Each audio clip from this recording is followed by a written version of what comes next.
Assalamualaikum warahmatullahi wabarakatuh. Selamat siang dan salam sejahtera untuk kita semua. Saya Erni Nursuswati sebagai host di podcast Gema Edukasi P4 UKS ini. Bagaimana kabarnya sahabat Gema Edukasi P4 UKS? Semoga kita semua dalam keadaan sehat walafiat dan selalu dalam lindungan Tuhan Yang Maha Esa.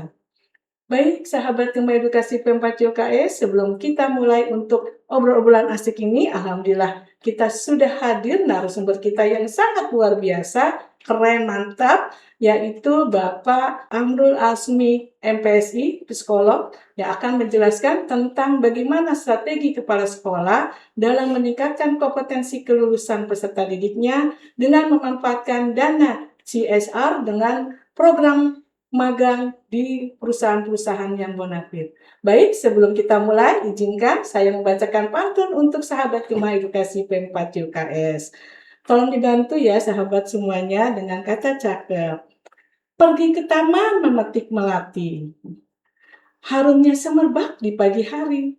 Selamat datang sahabat Gema Edukasi P4 UKS yang sejati. Mari kita berbagi ilmu dan inspirasi pada hari ini. Terima kasih sahabat semuanya.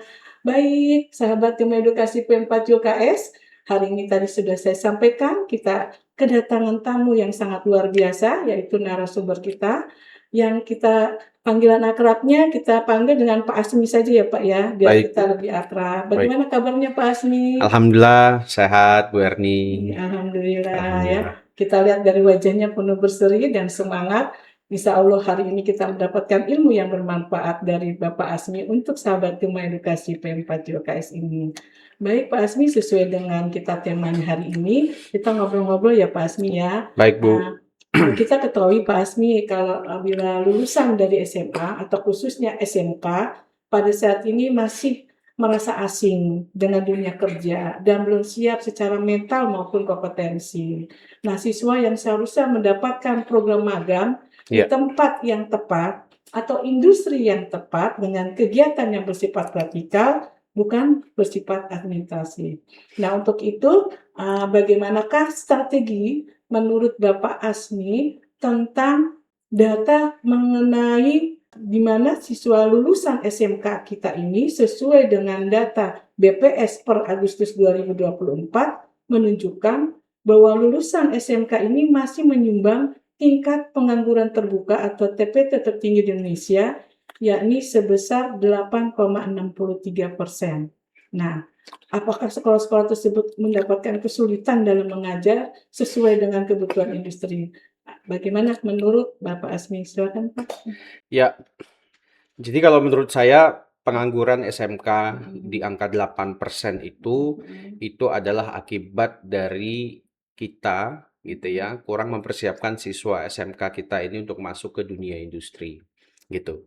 Nah, salah satu yang perlu dipersiapkan bagi anak-anak didik kita, anak SMK kita itu adalah magang Bu, gitu. Nah, kenapa magang? Karena di magang ini mereka itu mendapatkan skill-skill nyata yang dibutuhkan oleh dunia industri, gitu. Nah, apakah magang di Indonesia ini belum ada? Sudah ada, bahkan dari tahun-tahun sebelumnya, dari tahun-tahun dulu itu udah ada Bu magang gitu. Cuma memang pelaksanaannya itu belum maksimal.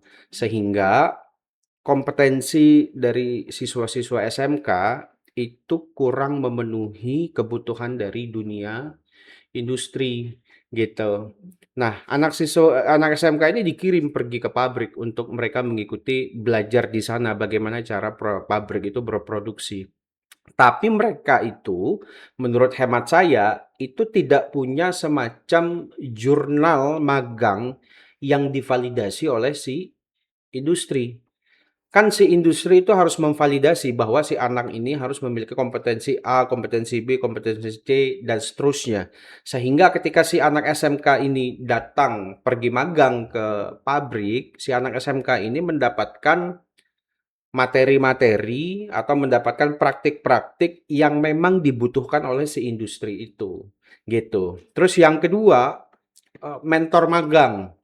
Nah, yang saya ketahui saat ini, mentor magang itu belum dilengkapi oleh sertifikasi sebagai mentor gitu.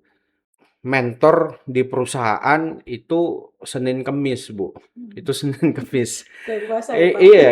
Kenapa? Karena yang saya baca, yang saya pelajari gitu ya, mereka mentor-mentor ini itu tidak di-assign secara profesional gitu ya, dan mereka kurang membimbing para siswa SMK ini secara serius.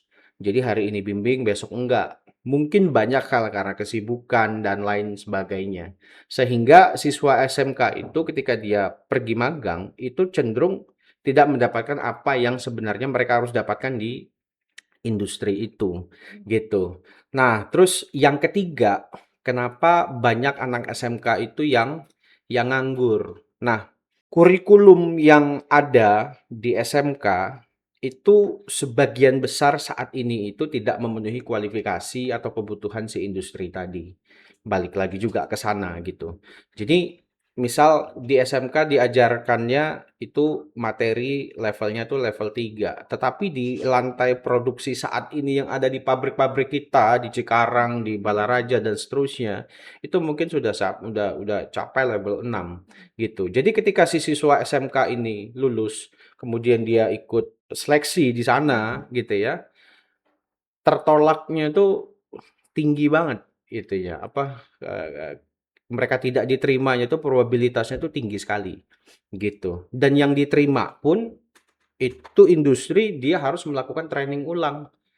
Karena apa yang diajarkan di SMK itu tidak atau belum memenuhi standar yang ada di industri kita saat ini gitu. Jadi kurang lebih itu adalah salah satu alasan mengapa masih banyak pengangguran dari SMK yang tadi 8% gitu ya, Bu ya. Atau mungkin gini juga, di Indonesia sendiri, lowongan pekerjaan mungkin juga terbatas kayak gitu. Tetapi kalau menurut saya, kalau anak-anak SMK kita ini punya kualitas, punya kompetensi, dia bisa pakai software tertentu, dia bisa mengoperasikan mesin-mesin tertentu, kita bisa encourage siswa-siswa SMK kita ini untuk pergi ke negara-negara yang memang membutuhkan tenaga kerja di bidang vokasi, misalnya Jepang, Italia gitu ya, negara-negara yang memang populasinya itu shrinking, populasi produktifnya gitu. Dan itu kan sudah banyak dilakukan di Indonesia, kirim ke Jepang gitu. Tapi menurut saya potensinya tuh masih banyak banget yang kita bisa kirim anak-anak SMK kita untuk bisa kerja di luar negeri, kayak begitu. Jadi kalau misalkan di dalam negeri, lowongan pekerjaannya masih belum mencukupi, ya kalau kita punya skill dan kompetensi, anak-anak SMK kita ini punya ambisi yang luar biasa, harusnya bisa pergi ke luar negeri, gitu. Dan itu sudah banyak yang membuktikan. Kira-kira begitu, Bu. Ya, terima kasih. Bagaimana sahabat Gema Edukasi? Keren kan jawabannya? Yuk kita lanjut pada pertanyaan berikutnya, Pak. Tadi Bapak sudah menjelaskan Ya, tentang dari program magang kita ya, Pak ya. ya, Nah, kita ketahui bahwa di SMK itu ada namanya PKL atau ya, praktek kerja lapangan. Apalagi semenjak dari kurikulum Merdeka sudah menetapkan bahwa durasi PKL ini menjadi minimal 6 bulan. Nah, pertanyaannya apakah waktu yang panjang itu bisa kita mencetak keahlian dari siswa kita, khususnya siswa SMK, ataukah hanya memperpanjang durasi saja, Pak? Menurut Bapak seperti apa? ya. Durasi 6 bulan itu sebenarnya kalau di Indonesia ya itu tadi Ibu bilang agak panjang gitu ya. Manfaatnya bagaimana gitu. Nah, sepanjang yang tadi saya sampaikan bahwa ketika siswa ini pergi magang gitu ya, dia itu sudah harus disiapkan jurnal magangnya. Skill apa yang harus dia pelajari ketika dia magang gitu ya. Di bulan pertama dia akan mengerjakan apa, di bulan kedua dia akan mengerjakan apa. Kemudian hasil yang harus dihasilkan sama si anak ini itu juga apa. Semuanya ada ukuran-ukurannya, Bu. Dan itu dicek. Jadi jurnal magang ini harus ada monitoringnya, harus ada evaluasinya gitu ya, harus ada learningnya. Nah, kalau kalau jurnal magang ini ada 3 hal ini, yang tadi saya bilang job desk-nya jelas, kemudian dia KPI-nya juga jelas, dia magang itu apa, dia dapat skill apa, bisa operate mesin apa. Saya pikir 6 bulan itu sudah sangat-sangat cukup gitu ya untuk bisa mendapatkan skill yang dibutuhkan sama industri. Bahkan di Cina itu Bu setahun magangnya full, dia ikut shift pabrik gitu selama 1 tahun full dan ikut shift-shiftannya gitu. Jadi tergantung kepada jurnal tadi, Bu, gitu. Jadi mau 3 bulan pun kalau jurnalnya jelas, mentornya betul-betul mendampingi si siswa SMK ini gitu ya, saya yakin siswa SMK ini pulang dari situ minimal 50% nyangkut di kepala dia. Karena dia learning by doing gitu. Jadi kalau menurut penelitian itu yang paling metode pelatihan yang paling efektif, efisien, langsung nempel di kepala itu ya learning by doing, langsung terjun ke dalam pekerjaan itu, on the job training gitu. Jadi ya jawabannya harus jurnal magang itu harus betul-betul detail gitu ya, dan mentornya harus betul-betul mementorkan si para siswa SMK ini gitu. Nah, itu 6 bulan bisa berhasil. Ya, bagaimana sahabat Tema Edukasi Pemba JKS? Tadi jawabannya mantap sekali ya. Benar-benar bahwa kita selain hanya tidak siswa magang saja, tapi dibekali dengan adanya jurnal, lalu dibekali dengan adanya pekerjaan yang jelas, jobnya, pekerjaannya apa, Ya, serta dengan adanya pembimbing untuk mengadakan kegiatan magang tersebut ya. Dan pembimbingnya juga tidak sembarang ya Pak ya, yang betul. memiliki sertifikasi tentang keahlian di mana siswa tersebut praktek ya Pak ya, seperti itu. Ya, Bu. Nah, baik Pak, kita sekarang mungkin lingkupnya kita kan sekolah-sekolah kita ini karena kita ada di wilayah Kota Administrasi Jakarta Utara dan khususnya P4 ini melatih juga para peserta didik SMK yang belajar atau di sekolah dari siswa SMK Jakarta Utara dan Kepulauan Seribu.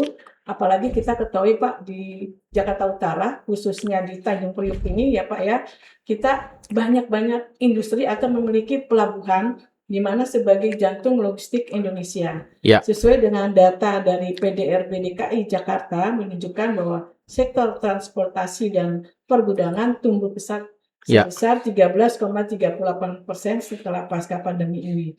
ya. Nah, apakah dari kurikulum sekolah ini benar-benar dapat menyambung atau ada sambungan benang merah dengan operasional yang ada di perusahaan-perusahaan atau dengan pelabuhan-pelabuhan khususnya di Pelabuhan Tanjung Priok ini agar siswa kita yang lulusan di SMK sekitar wilayah Tanjung Priok dapat memenuhi kompetensinya untuk bekerja sesuai dengan latar belakang atau dunia usaha di dekat sekolahnya. Baik, Pak. Bagaimana Pak? Ya, jadi Jakarta Utara ini menurut saya punya potensi yang sangat besar ya untuk memberikan akses magang pendidikan vokasi khususnya di bidang logistik gitu ya, karena Tanjung Priok letaknya di Jakarta Utara, Bu, gitu. Jadi siswa-siswa SMK kita itu ya kita bisa kirim mereka ke pelabuhan-pelabuhan itu untuk belajar logistik gimana di sana gitu. Lead time-nya berapa, cara mengatur peti kemas itu bagaimana gitu ya. Kemudian kan ada dokumen-dokumen yang harus dipenuhi sebelum barang itu keluar atau barang itu diturunkan dari kapal. Kemudian siswa SMK juga bisa belajar soal inspeksi dan seterusnya yang menurut saya di pelabuhan itu banyak sekali yang bisa dipelajari kayak begitu. Nah, jadi Jakarta Utara itu tinggal kirim surat saja menurut saya. Tinggal kirim surat ke Pelindo gitu ya, ke perusahaan-perusahaan peti kemas, ajak mereka, minta mereka untuk memberikan proporsi atau waktu, space, mentor kepada anak-anak SMK untuk bisa magang di sana. Nah, saya yakin kalau pemerintah yang meminta ada surat resmi dan itu sifatnya wajib, apalagi ditambah ada semacam ini Bu, insentif pajak buat perusahaan-perusahaan tersebut yang sudah memberikan waktu, tempat energi untuk siswa SMK ini magang gitu. Jadi saya pikir oh, sangat potensial sekali gitu. Bahkan sekarang kepikiran di kepala saya, kenapa tidak SMK di Jakarta Utara itu fokus untuk mensuplai tenaga-tenaga kerja lulusan SMK itu ke Pelabuhan Tanjung Priok. Itu pelabuhan terbesar di Indonesia, Bu. Gitu. Jadi betul-betul bisa dimanfaatkan gitu. Pelabuhan Pelindo itu salah satu BUMN yang punya dividen terbesar. Profitnya itu terbesar. Kalau tidak salah saya di atas 5 triliun dia profitnya. Masa dia bagi ke anak-anak SMK di Jakarta Utara 0, nggak usah 1% lah, 0,5% aja gitu. Ya, untuk bisa memberikan atau memfasilitasi siswa-siswa SMK.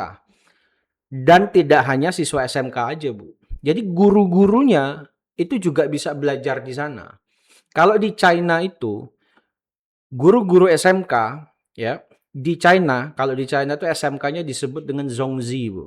Nah, guru-gurunya itu dalam 1 tahun itu dia wajib bekerja di industri tertentu supaya si guru ini tahu praktik atau prosedur apa, teknologi apa, mesin apa yang saat ini digunakan di lantai produksi gitu, yang betul-betul digunakan. Jadi ketika si guru ini sudah bekerja di situ mungkin 3 bulan, kembali dia ke sekolah, dia ngajar, pasti guru ini bisa transfer ilmu yang betul-betul up to date. Tidak ada lagi istilah mata pelajaran atau materi yang usang di sekolah, Bu. Karena gurunya itu juga dikirim gitu. Nah, saya belum cek apakah siswa guru-guru SMK yang ada di Jakut itu sudah dikirim ke sana.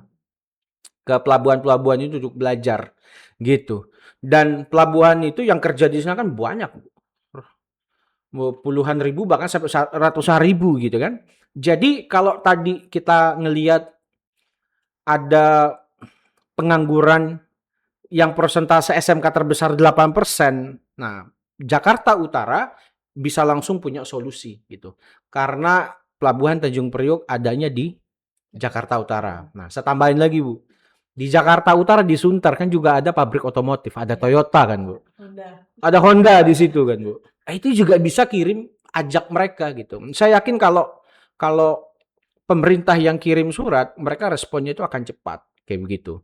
Tetapi dibarengi dengan insentif pajak tadi gitu. Bapak bisa dapat insentif pajak bla bla bla, kami akan bantu dan seterusnya. Jadi P4 Jakarta Utara gitu ya. Sekolah-sekolah SMK Jakarta Utara itu datang posisinya tuh bukan sebagai seorang peminta kayak gitu, tapi sebagai seorang mitra bisnis.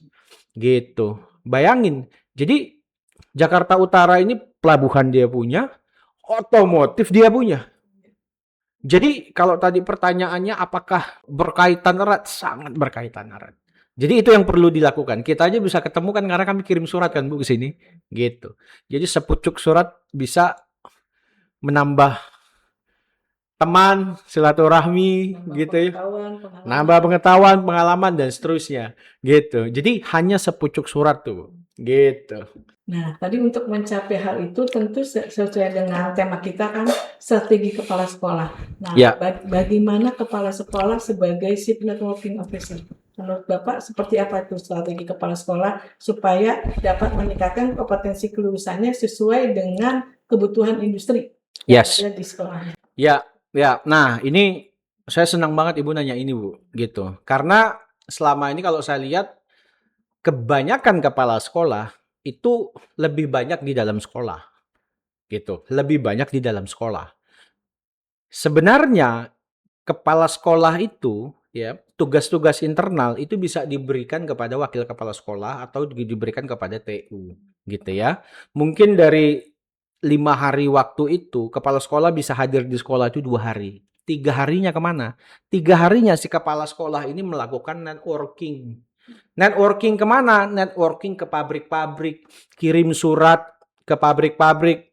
Kami adalah sekolah SMK yang memiliki mata pelajaran ini, penjurusan ini. Jumlah siswa kami sedemikian rupa, kasih fotonya dan seterusnya. Bapak Ibu di dalam surat itu ya kasih bahwa kami sangat ingin berperan, kami sangat ingin meningkatkan kualitas lulusan kami. Boleh nggak kami dikasih kesempatan untuk magang?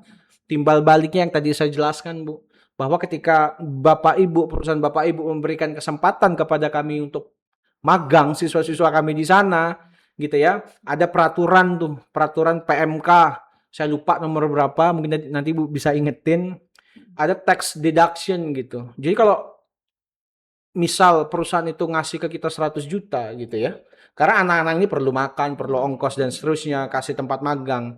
Ya perusahaan itu bisa dapat pengurangan pajak hingga 200 juta. Artinya si perusahaan itu untung 100 juta juga gitu. Nah, jadi kepala sekolah perlu datang ke sana.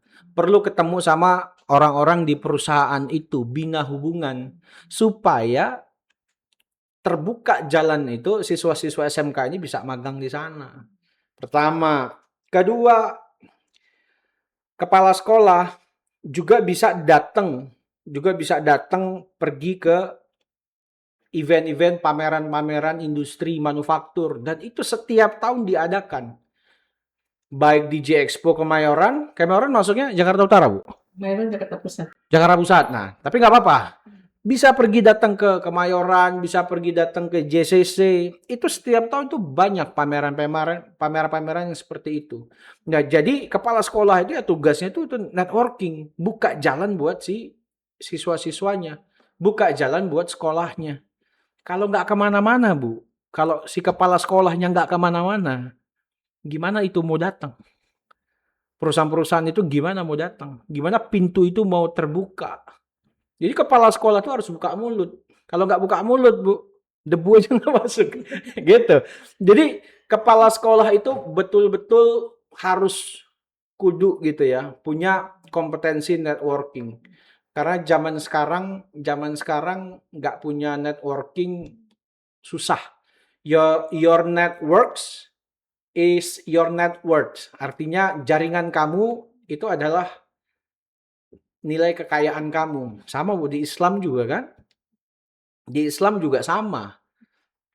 Saya baca 5 hal yang membuat rezeki kita datang, salah satunya itu apa? Silaturahmi. Jadi tugasnya kepala sekolah betul itu silaturahmi, jalan-jalan gitu ya. Ketemu banyak orang gitu. Terus harus kenal ini, Bu, harus kenal manajer-manajer produksi di pabrik tuh, kepala sekolah SMK tuh. Kenapa? Bisa diundang si kepala produksi ini, si engineer-engineer dari pabrik ini tuh datang di sekolah ngajar selama 2 jam aja, selama 1 bulan. Kan manajernya banyak, Bu. Di pabrik-pabrik ini kan ada ribuan manajer gitu. Minggu ini si A, minggu depan si B, dan seterusnya dan seterusnya. Dan itu bisa terwujud, salah satunya caranya adalah dengan networking. Bahkan menurut saya networking nggak melulu ngomongin soal bisnis, nggak melulu ngomongin soal hal-hal yang serius-serius gitu ya. Bisa juga ngopi santai, ngobrol nih perang Iran sama Amerika Israel nih bagaimana nih nasib kita nih, gitu kan? Ngobrol macam-macam gitu, cuma ngopi santai aja, create bonding gitu ya antara si kepala sekolah dan pihak-pihak itu. Jadi menurut saya networking buat kepala sekolah wajib. Nomor 1 kompetensi kepala sekolah itu ya networking yang wajib dia punya. Gitu. Luar biasa ya. Tadi sahabat Tumbuh Edukasi P4 JKS kita sama-sama mendengarkan. Jadi intinya kepala sekolah harus memiliki networking. Apa contohnya tadi sudah dijelaskan dengan sangat jelas oleh narasumber kita.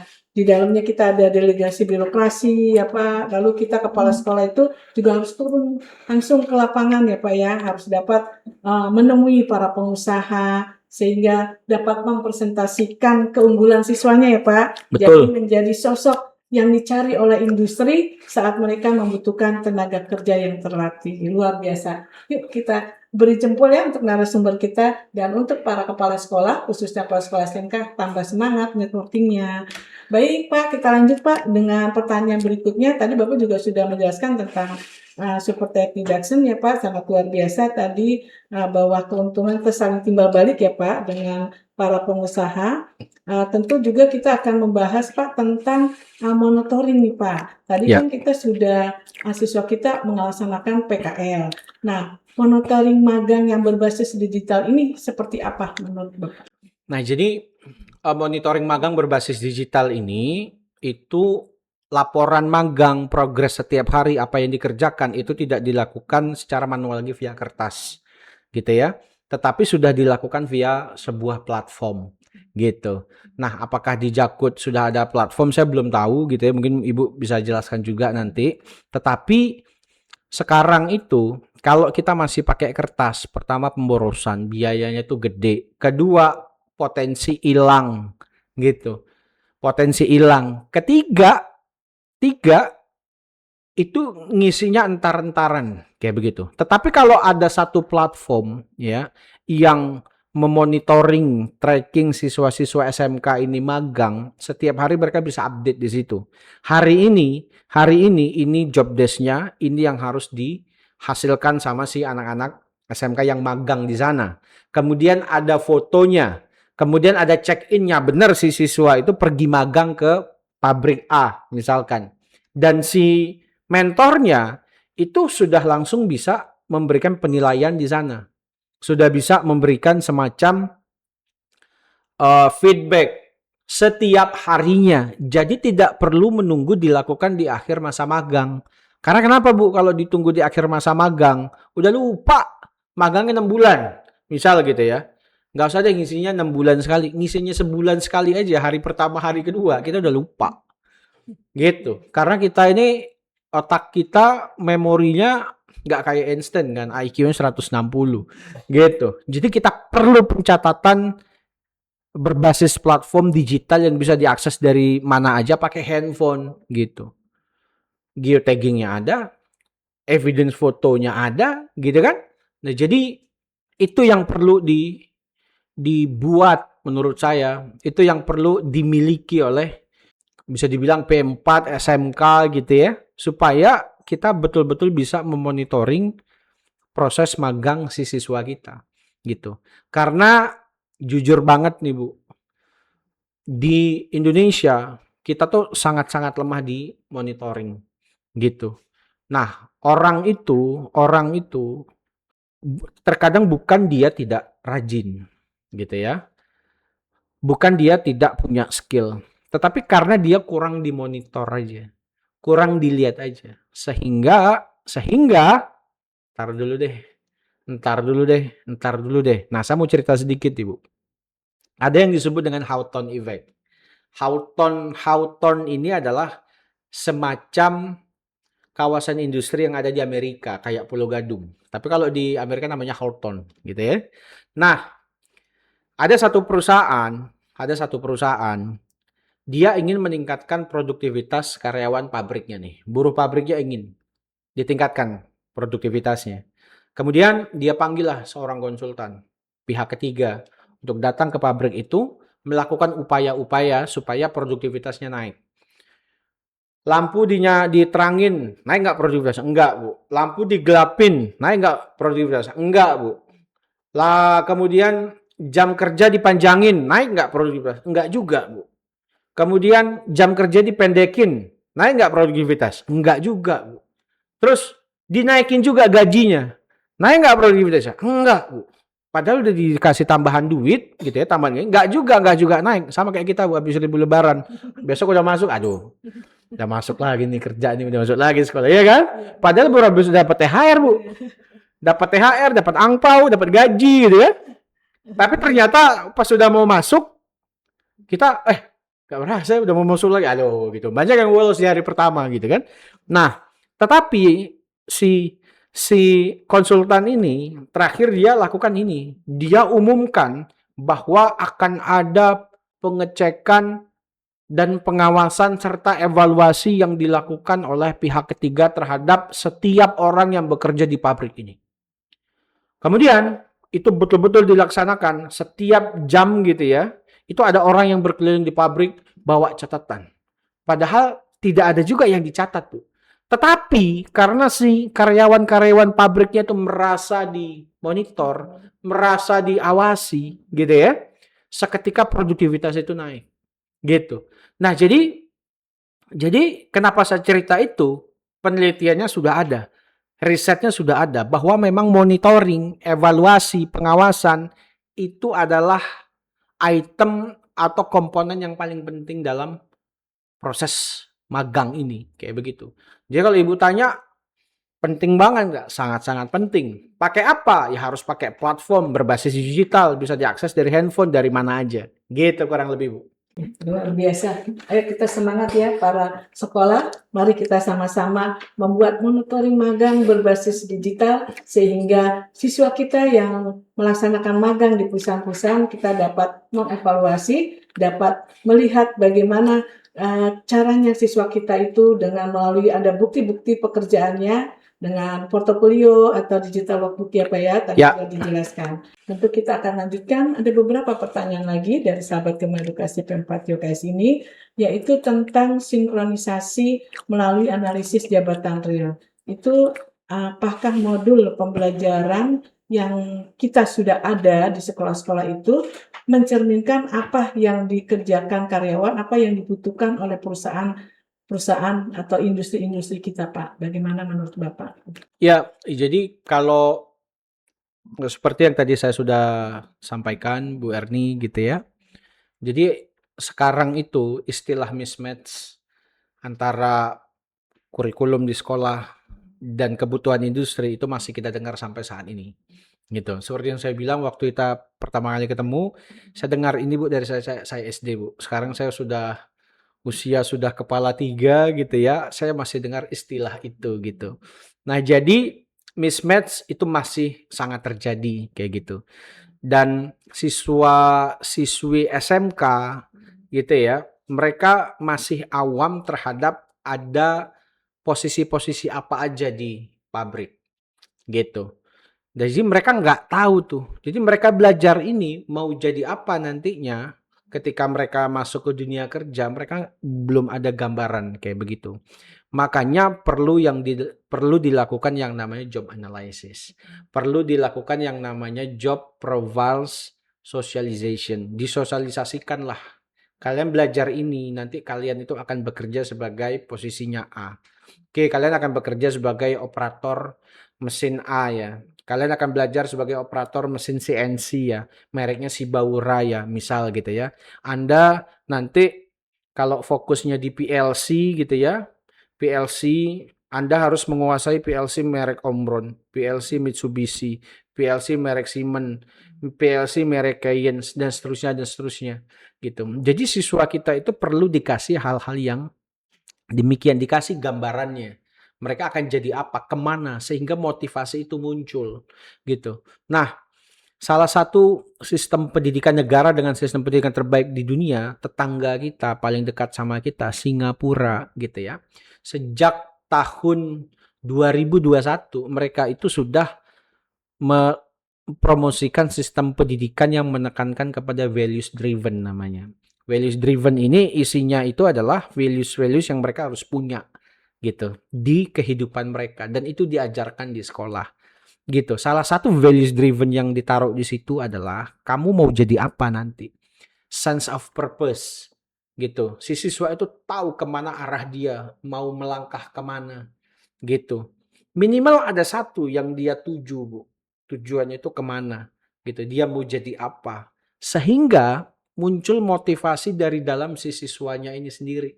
Untuk belajar. Semangat untuk ngulik, Bu. Semangat untuk ngulik ini, profesi ini, apa aja sih yang dikerjain gitu ya. Pabriknya yang menerima posisi ini ada di bidang apa aja, apakah di bidang geothermal, apakah di bidang otomotif, apakah di bidang FMCG, apakah di bidang transportasi, dan seterusnya. Nah, jadi kalau ada values driven, isinya itu ada sense of purpose itu, dia tahu posisi apa yang dia tuju, apalagi kita kasih tahu nih gajinya segini nanti. Gitu. Gajinya segini. Ya, wah gede ya. Lebih semangat lagi, Bu. Jadi akan muncul dengan sendirinya semangat itu. Gitu. Jadi sangat-sangat perlu untuk dilakukan sosialisasi terkait dengan posisi-posisi apa aja yang ada di sana. Terus posisi si A ini pros and cons-nya apa? Gitu. Nggak enaknya tuh gimana? Gitu. Sama kayak misalkan eh orang yang kerjanya di tambang lepas pantai, Bu. Itu kan balik ke darat berapa bulan sekali. Tapi kok mau? Tapi kok happy dia? Karena dia tahu bahwa kalau saya kerja di sana, saya kerjanya betul, saya akan dapat gaji sekian miliar dalam waktu 1 tahun.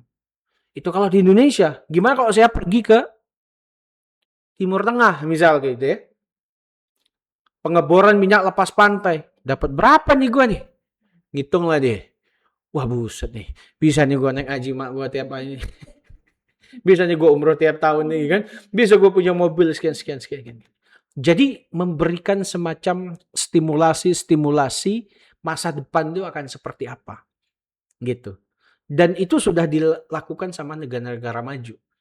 Yang skor PISA-nya nomor 1 Bu. Dan nomor 2 gitu.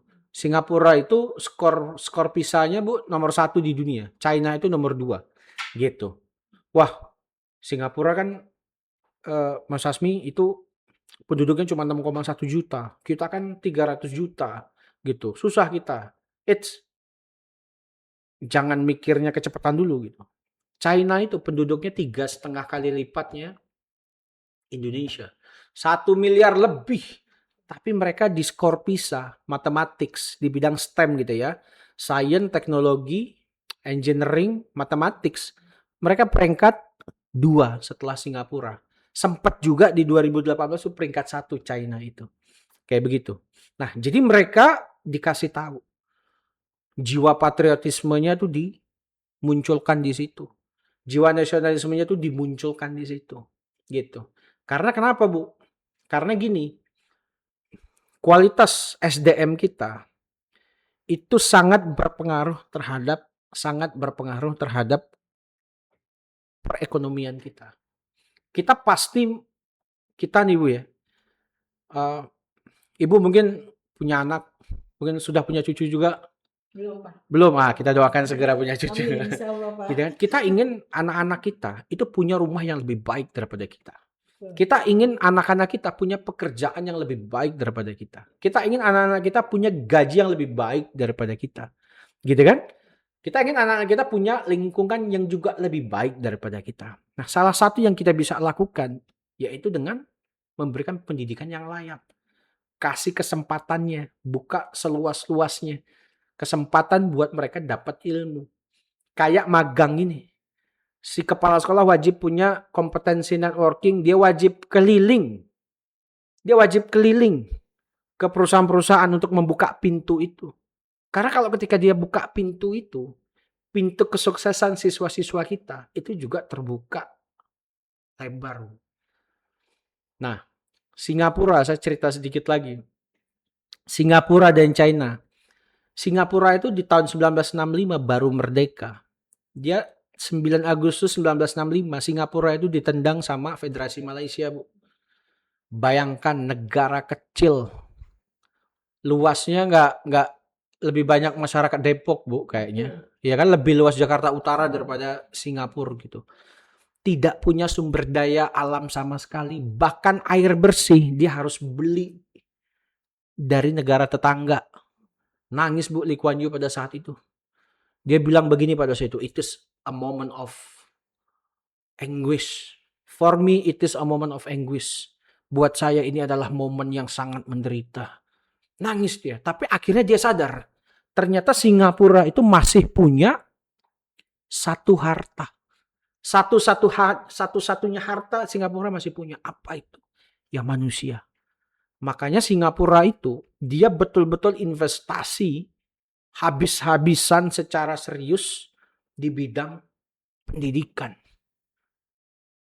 Untuk jadi guru di Singapura, ya, Anda harus atau kalian-kalian yang lagi kuliah gitu ya, Anda baru bisa ngelamar jadi guru di Singapura kalau Anda itu adalah lulusan 30% terbaik dari kampus-kampus yang ada di sana. Nah, sudah jadi nih lulusan terbaik, Bu, 30% lulusan terbaik gitu ya. 30% yang paling inilah, yang paling yang paling berprestasi lah tuh. Yang IPK-nya tinggi, macam-macam lah Bu prestasinya gitu, 30%. 30% ini itu masih diseleksi lagi. Tidak serta-merta dia bisa jadi guru. Itu harus diseleksi lagi 3, intelektualnya oke. Kedua, cara dia mengajar. Karena tidak semua orang cerdas, orang pintar itu bisa transfer knowledge, Bu. Dia harus bisa menjelaskan secara gampang, secara apa ya, kayak ngejelasin ke anak SD gitu. Harus mudah dipahami sama orang lain. Yang ketiga, dia harus punya etika yang betul. Karena guru ini, Bu, berdiri di depan kelas itu. Kalau sekarang hampir sehari itu. Selama 5 hari dalam seminggu. Sebulan berapa hari? 20 hari, Bu. Dia lebih sering ketemu gurunya daripada ketemu bapaknya. Bapaknya pergi pagi pulang malam gitu. Kadang bapaknya nggak pulang-pulang, Bu. Iya kan? Nah, jadi eh, kita harus betul-betul investasi di bidang pendidikan gitu ya. Nah, saya sangat-sangat happy, bersyukur gitu ya kita punya P4 Jakarta Utara gitu ya yang sudah punya ruang podcast seperti ini, itu bisa kasih manfaat dan insight ke teman-teman yang nonton gitu. Jadi itu Bu cerita Singapura gitu ya. Mulai dari job profile analysis tadi, job profile apa socializations, values driven, sense of purpose. Jadi siswa-siswa kita ya harus itu gitu. Dia tahu tujuan dia kemana supaya dia punya semangat. Dia punya semangat gitu. Oke Pak, gimana sahabat Tema Edukasi Pemba JKS? Luar biasanya jawabannya keren banget memang narasumber kita ini. Nah Pak, sebelum kita tutup, Yes. ada kesan dan pesannya Pak, khususnya untuk P4 Jakarta Utara Kepulauan Seribu dan khususnya untuk seluruh para peserta didik kita dan sekolah-sekolah di lingkungan Jakarta Utara dan Kepulauan Seribu, khususnya dengan peserta didik kita dari SMK. Menurut Bapak pesan-pesannya apa? Oke. Kesan pesan saya terhadap P4 Jakarta Utara itu sangat-sangat baik gitu ya. Dari pertama kita kirim surat. Jadi Bapak Ibu yang nonton, sebelumnya saya belum kenal Bu Erni, saya juga belum kenal Pak Kapus gitu ya. Belum ada yang saya kenal di sini. Kita kenalnya itu pertama kali itu lewat surat yang kami kirimkan untuk audiensi di sini gitu. Jadi alhamdulillah gitu ya, kita punya satu instansi di bidang pendidikan yang memberikan ruang kepada orang-orang seperti kami gitu ya, kepada lembaga seperti kami untuk bisa berkontribusi di bidang pendidikan, Bu. Nah, apalagi P4 itu memberikan dan memfasilitasi kami untuk memberikan pelatihan kepada kepala sekolah SMK habis lebaran, Bu ya.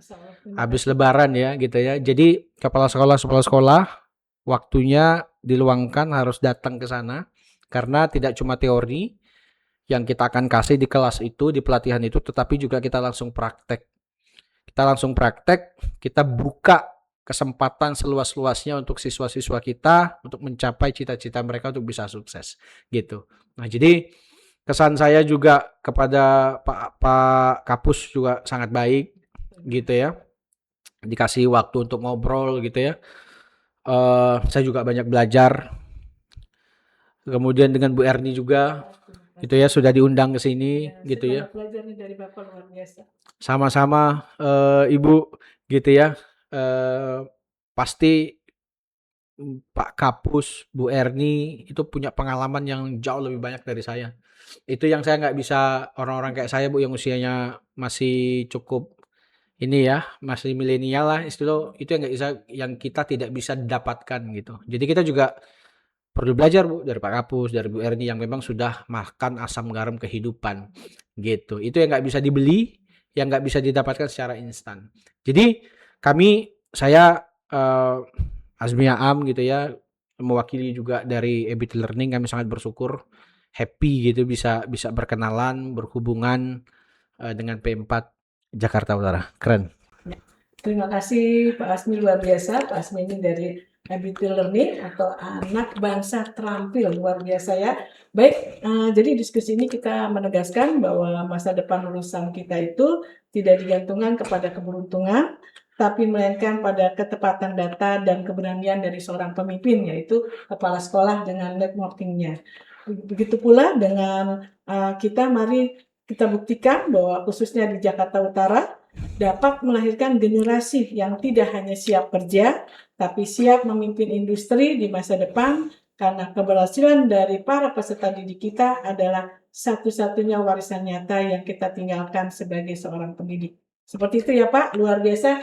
Tepuk tangan dan berikan jempol sebanyak-banyaknya kepada narasumber kita yang luar biasa ini. Semoga ilmu yang tadi kita sama-sama dengarkan, kita diskusikan bersama untuk para peserta didik kita, khususnya SMK, untuk para kepala sekolah, mari kita tingkatkan networking-nya kita sehingga kita dapat meningkatkan kompetensi kelulusan kepada peserta didik kita sesuai dengan kebutuhan dari industri-industri dengan kompetensi yang dimiliki oleh peserta didik kita. Baik, sahabat Gema Edukasi P4 YKS, sebelum kami tutup, izinkan saya membacakan pantun untuk kita semua. Pergi ke taman melihat merpati. Cakep, Terbang tinggi di sore hari. cakep. Obrolan kita cukup sampai di sini. Sampai jumpa di episode berikutnya nanti. Baik, Cakep. sahabat Gema Edukasi P4 YKS, jangan lupa ya, nanti klik atau YouTube P4 YKS, lalu jangan lupa berikan like-nya, berikan subscribe-nya, berikan komennya, dan share sebanyak-banyaknya kepada semua para kerabat dan sahabat Gema Edukasi P4 YKS. Dan kami sekali lagi P4 YKS mengucapkan terima kasih atas kehadiran Pak Asmi dari Ability Learning yang sangat luar biasa yang memberikan pengetahuan kita tentang kompetensi kelulusan SMK agar anak-anak didik kita peserta didik SMK siap menjadi pemimpin industri di Indonesia. Terima kasih. Mantap. Kami akhiri. Wassalamualaikum warahmatullahi wabarakatuh.